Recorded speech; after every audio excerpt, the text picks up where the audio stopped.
and I hereby declare that David William Donald Cameron is duly elected as Member of Parliament for the Witney constituency. Thank you.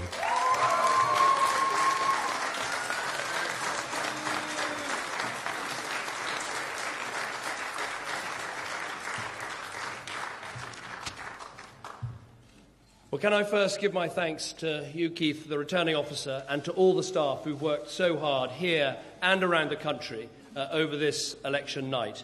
I'd like to thank my agent, Natasha Whitmill, and all those who've worked so hard for me here in West Oxfordshire, but also Conservative campaigners right across the country. Above all, I want to thank the voters of West Oxfordshire who've elected me again. It's a huge honour to serve you in Parliament, to stand up for this beautiful part of our country and to be your Member of Parliament.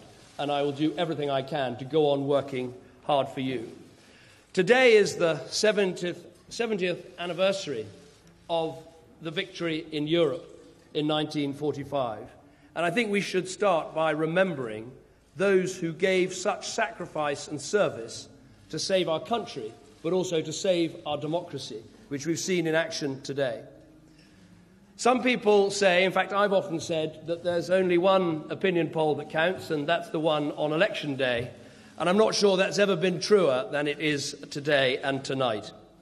This is clearly a very strong night for the Conservative Party.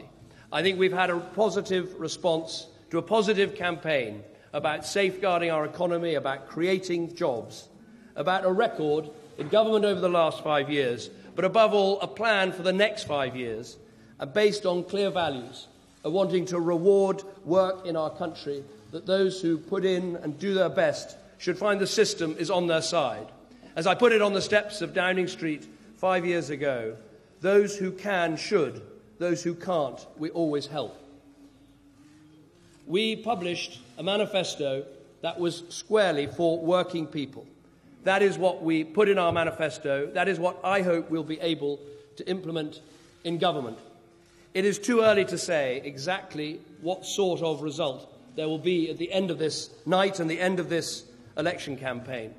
But to me, this election campaign was always about the difficult decisions we had to take over the last 5 years, the foundation of a stronger economy that we've built for our country, and the chance now to build on that foundation and to say to people that if you want a job, if you want that apprenticeship, if you want a home that you can own of your own, if you want security and dignity in retirement, we are on your side and want to deliver for you.